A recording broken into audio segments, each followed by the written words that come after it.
तो okay guys, bank Nifty में हमने एक ट्रेड बनाया है। यहाँ पर ट्रेड लेने का लॉजिक ये था, मार्केट ने इस वाले सेलिंग एरिया के लिए यहाँ पर ब्रेकआउट दिया है और ब्रेकआउट देने के बाद में जब मार्केट यहाँ रिटेस्ट लेने आया है और जब रिटेस्ट लेने के बाद यहाँ से निकल रहा है, मैंने एक ट्रेड बनाया है। और बैंक निफ्टी भी आप देख सकते हो यहाँ पर प्रीवियस डे के एक रेजिस्टेंस पर है और जैसे ही मार्केट ने यहाँ पर एक रेड कैंडल बनाया और दोबारा से यहाँ रिटेस्ट लिया है, उसके बाद मैंने यहाँ पर इस पुल बैक पर अपना एक एंट्री बनाई है। तो यहाँ पर मार्केट इस वाले स्विंग के ऊपर निकल चुका है, तो हम अपना एसएल ब्रेक इवन कर देंगे। अब इस ट्रेड में लॉस होने की कोई गुंजाइश नहीं है, अब इसमें लॉस नहीं हो सकता। तो इस ट्रेड के लिए होल्ड करेंगे। हमारा 1:5 का टारगेट रहेगा। 6 रुपये का एसएल था, 30 रुपये का टारगेट है, तो होल्ड करते हैं इस ट्रेड के लिए। और साथ ही साथ जहां मुझे दिखेगा वहां मैं अपना एसएल ट्रेल भी करता जाऊंगा। तो बने रही वीडियो में, लास्ट तक जरूर देखिए इस वीडियो के लिए, आपके लिए कुछ ना कुछ सीखने के लिए ज़रूर मिलेगा।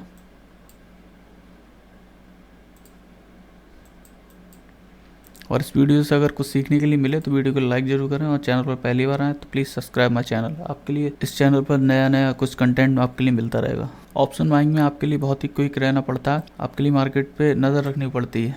मार्केट के हर मूवमेंट आपके नज़र में होना चाहिए, तभी आप यहाँ से पैसा बना सकते हैं, नहीं तो आपके लिए मार्केट फेल कर देगा। ये 1 मिनट का चार्ट है, 59,500 का पुट है ये।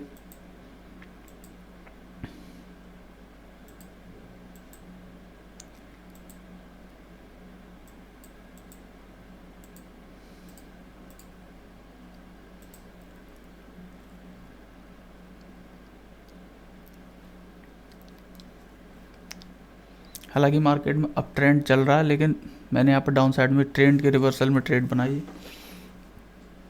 क्योंकि मार्केट प्रीवियस डे के एक रेजिस्टेंस पर था और एक साइकोलॉजिकल लेवल भी 59,500 का। तो साइकोलॉजिकल लेवल ज़्यादा स्ट्रॉन्ग होते हैं मार्केट में। आप देख सकते हैं 59,500 का एक साइकोलॉजिकल लेवल है ये। और यहाँ से मार्केट में एक प्रीवियस में एक बड़ी सेलिंग भी आई थी, तो यहाँ से मार्केट रिवर्स होने का ज़्यादा चांसेस है। हमारा ट्रेड 50% टारगेट दे चुका है। ये इस ट्रेड का 50% का लेवल है। अब यहाँ से एंट्री प्राइस से लेके यहाँ पर एग्जिट प्राइस तक अगर यहाँ पर स्केल से नापते हो तो यहाँ पर एक बीच में एक 50% का लेवल आ जाता है। तो ये हमारे ट्रेड का 50% टारगेट हिट हो चुका है।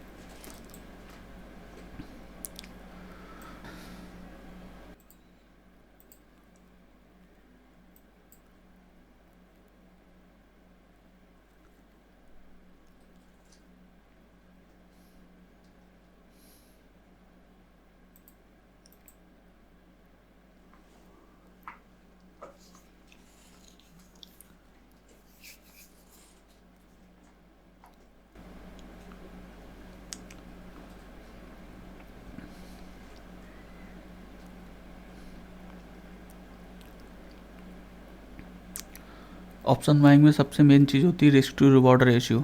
आपके लिए इस पर बहुत अच्छे से काम करना पड़ेगा। अगर आपने इस पर अपनी कमांड बिठा ली तो आपके लिए पैसा बनाने से यहाँ से कोई नहीं रोक सकता। अगर आपका रिस्क छोटा है और रिवॉर्ड आपका बड़ा है तो आप मार्केट में लॉन्ग टर्म में सस्टेन कर सकते हो।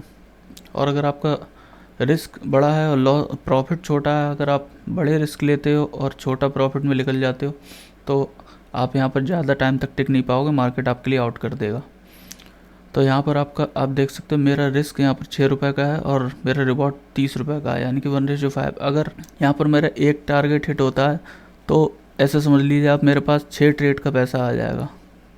आगे मैं 6 ट्रेड छोटे छोटे रिस्क लेकर कर सकता हूँ इस एक ट्रेड के टारगेट में। तो इसी तरीके से आपके लिए भी अपना रिस्क टू रिवॉर्ड बड़ा रखना पड़ेगा, तभी आप मार्केट में सस्टेन कर सकते हो। हमेशा अपना विनिंग ट्रेड के लिए होल्ड करने का ट्राई किया करो। जैसे कि आप देख सकते हो मार्केट यहाँ से बार बार ऊपर जा रहा है, नीचे आ रहा है, ऊपर जा रहा है, नीचे आ रहा है।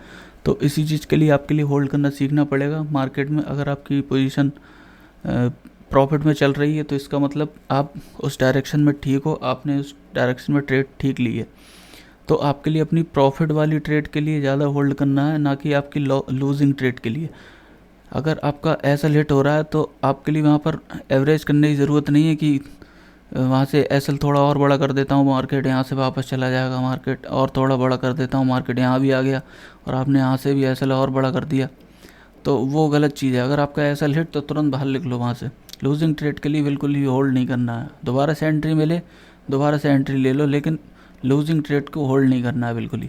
जैसे कि आप देख सकते हो मैंने यहाँ पर एंट्री बनाई थी, जैसे ही इस लेवल के लिए मार्केट ने निकाला प्रीवियस सेलिंग एरिया के लिए, इसके लिए मैंने अपना एसएल फ़ौरन ब्रेक इवन कर दिया। मार्केट अगर इसके लिए दोबारा छूता मैं यहाँ फ़ौरन एग्ज़िट हो जाता, क्योंकि एक बार ट्रेड चलने के बाद में अगर किसी सेलिंग एरिया के लिए निकालने के बाद अगर मार्केट दोबारा से रिवर्स हो रहा है, दैट मीन्स वो नीचे के भी लेवल्स के लिए हिट करेगा। तो आप चाहे एसएल यहाँ का लगा लो चाहे यहाँ का लगा लो, अगर यहाँ से वो नीचे निकला है तो वो सारे एसएल के लिए मारेगा।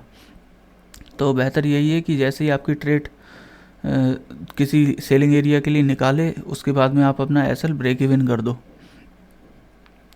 उससे आपके लॉस होने के चांसेस बिल्कुल ज़ीरो हो जाएंगे। अब ये ट्रेड चलने के ही चांसेस ज़्यादा हैं। अब इस ट्रेड में प्रॉफिट ही हो सकता है, लॉस हो ही नहीं सकता, क्योंकि मैंने लॉस अपना बिल्कुल ज़ीरो कर दिया। तो अब टारगेट के लिए तो वेट करेंगे ही, अगर उसके ऊपर भी स्पीड में निकलता है मार्केट तो और भी एसएल ट्रेड करेंगे। जब तक ट्रेलिंग एसएल हिट नहीं होगा तब तक एग्जिट नहीं करेंगे, और टारगेट से पहले तो निकलना ही नहीं है। वो बात अलग है अगर टारगेट 30 रुपीज़ का और 29 से मार्केट रिवर्स हो जाए या 28 से मार्केट आपके लिए लगे कि कोई बड़ा सेलिंग एरिया है, वहाँ से अगर मार्केट रिवर्स हो सकता है, तो अब वहाँ पर अपनी 50% क्वांटिटी निकाल सकते हो या 75% क्वांटिटी निकाल सकते हो और 30% के लिए ट्रेल कर सकते हो। लेकिन पूरे टारगेट के लिए रुकना है, या मार्केट यहाँ से ब्रेक इवन मार दे या आपका टारगेट मार दे, आपके लिए अपनी विनिंग ट्रेड के लिए होल्ड जरूर करना है। जैसा कि आप देख सकते हो यहाँ पर मार्केट ने हमारा ट्रेलिंग एसएल हिट कर दिया है, ब्रेक इवन ने मार्केट ने हिट कर दिया है यहाँ पर। तो इस ट्रेड में यहीं से एग्जिट हो जाते हैं कि अगर मार्केट ने यहाँ पर ब्रेक इवन मारा है तो मार्केट इसके नीचे भी जाएगा, क्योंकि इतने ऊपर से सेलिंग आने का मतलब ये है कि अगर यहाँ से ब्रेक इवन मार दिया मार्केट ने तो वो एसएल भी मारेगा। तो एक बार ट्रेड चलने के बाद में अगर मार्केट नीचे आता है तो ब्रेक इवन पर आपके लिए एग्जिट लेना है, फिर उसमें रुकना नहीं है आपके लिए, क्योंकि अगर मार्केट इतने ऊपर चलने के बाद स्पीड में नीचे आ रहा है तो वो नीचे के भी लेवल हिट करेगा।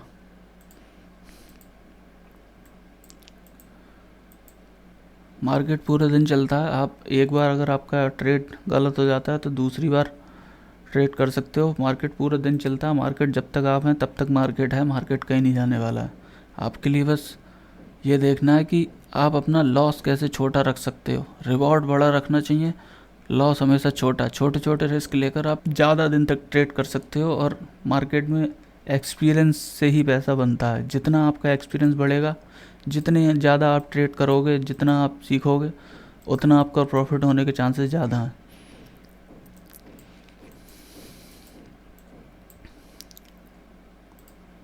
और मेरी एक और एडवाइस है, अगर आप नए हैं ट्रेडिंग में, ऑप्शन ट्रेडिंग या आप इक्विटी ट्रेडिंग करते हैं या कोई सी भी ट्रेडिंग करते हैं, तो पहले 6 महीने या 1 साल तक तो आपके लिए बिल्कुल ही छोटे अमाउंट से ट्रेड करना है, बिल्कुल सीखने के लिए। अगर आप पहले ही बड़ा अमाउंट लेकर यहाँ आ जाओगे, आप अगर सोचते हो कि आप बहुत माइंडेड हो, तो यहाँ माइंड का गेम नहीं है, यहाँ कंसिस्टेंसी का गेम है और रिस्क टू रिवॉर्ड का गेम है। यहाँ एक्सपीरियंस चलता है, होशियारी नहीं चलती यहाँ पर कि मैं इतना होशियार हूँ या मैं इंजीनियर हूँ या मैं डॉक्टर हूँ या कुछ भी हूँ।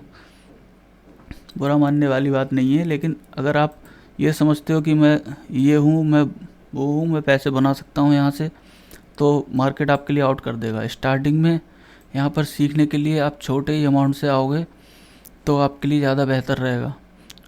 अगर आपने स्टार्टिंग में बड़ा अमाउंट लूज़ कर दिया सीखने में ही, तो आप उसके लिए ना तो रिकवर कर पाओगे, ना आपके लिए फिर रिग्रेट भी बहुत ज़्यादा होगा, और आपका मार्केट बोरिया बिस्तर बांध के आप बाहर होना पड़ जाएगा आपके लिए।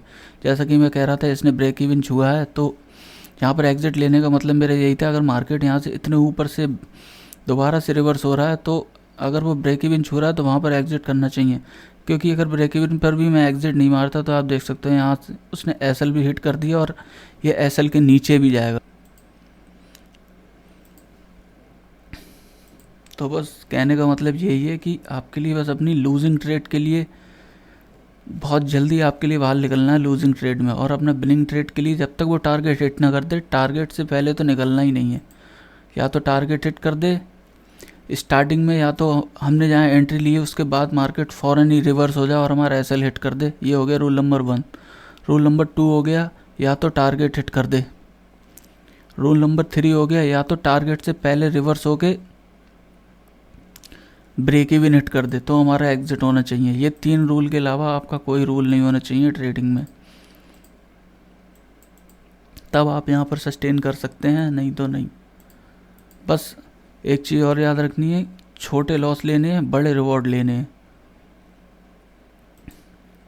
मैं अगर यहाँ पर ब्रेक इवन पर एग्जिट नहीं करता तो मेरा यहाँ पर एसएल हिट हो जाता। अगर मार्केट दोबारा से एंट्री देगा मैं दोबारा से एंट्री ले लूँगा, लेकिन एक ट्रेड रिवर्स होने के बाद में उसमें अगर आप उसने यहाँ से लेके यहाँ तक का अगर लेवल हिट किए हैं तो वो और नीचे के भी लेवल हिट करेगा। फिर चाहे आप अपना एसएल यहाँ लगा लो या यहाँ लगा लो या यहाँ लगा लो, वो वहाँ के भी एसएल मारेगा। आप लोगों बस एक ही गलती करते हो कि आप रिस्क में तो रुक जाते हो लेकिन प्रॉफिट में नहीं रुकते हो। प्रॉफिट में रुकना सीखो।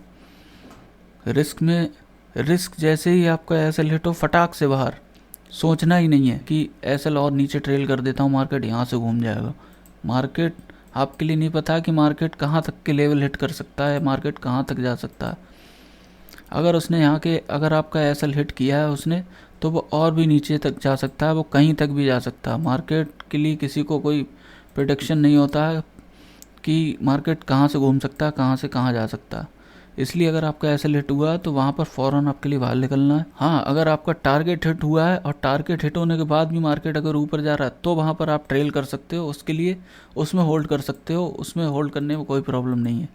लेकिन अगर आपका हिट हो रहा है या एसएल में मार्केट चल रहा है, जैसे ही आपका एसएल हिट हो उसमें आपके लिए बिल्कुल ही नहीं सोचना है। एसएल आपने क्योंकि पहले से ही डिसाइड करके रखना है कि आपके लिए मार्केट के लिए कितने रुपए देने हैं और कितने रुपए लेने हैं मार्केट से।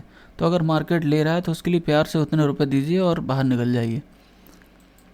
अगर आप सोचते हो कि मार्केट कहीं से भी घूम जाएगा मार्केट में और अपना एसएल ट्रेल करता जाता हूँ, क्योंकि आपके हाथ में बस दो ही चीज़ें हैं, एक अपना रिस्क अपना कंट्रोल में रखना और अपना एक जितना मार्केट दे रहा है उतना कायदे से लेना। ना ही ज़्यादा यहाँ पर लालची होना है, ना ही यहाँ पर ज़्यादा मार्केट के लिए अपने हिसाब से चलाना है, क्योंकि मार्केट कहीं तक भी जा सकता है।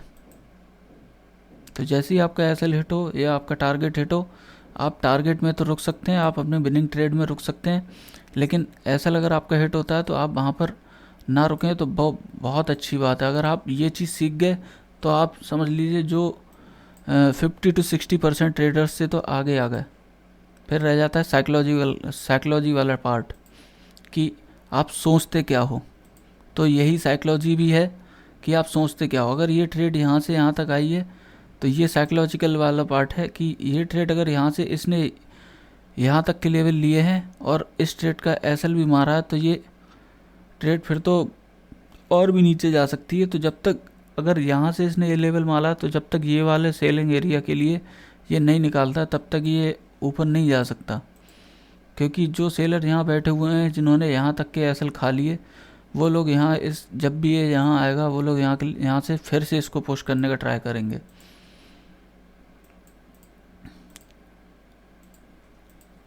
अगर अपना रिस्क छोटा रखना सीख गए आप और रिवॉर्ड बड़ा लेना सीख गए तो 60 to 70% आप ट्रेडिंग में आगे आ जाओगे, 60 to 70% लोगों से। तो इस वीडियो में इतना ही। अगर वीडियो में आपके लिए कुछ सीखने के लिए मिला हो तो आप कमेंट में ज़रूर बता सकते हैं आपके लिए क्या सीखने के लिए मिला। और आप ऑप्शन ट्रेडिंग से रिलेटेड आपका कोई भी डाउट है तो आप मुझसे पूछ सकते हो। और अगर आप ट्रेडिंग में नए हो तो भी आप कमेंट में बता सकते हो। आपके लिए कितना एक्सपीरियंस हो गया वो भी आप अपना कमेंट में शेयर कर सकते हो। और वीडियो पसंद आई तो वीडियो को लाइक जरूर करें, और चैनल पर पहली बार आए तो प्लीज़ सब्सक्राइब माय चैनल। इस चैनल पर आपके लिए नॉलेजेबल कंटेंट मिलेगा। ये रॉ वीडियो बिल्कुल ही, इसमें कोई एडिटिंग नहीं है। तो आपके लिए अगर पसंद आया हो तो वीडियो को लाइक जरूर करें और चैनल को सब्सक्राइब कर लें। ओके गाइस, मिलते हैं किसी नई वीडियो में, तब तक के लिए जय हिंद, जय भारत।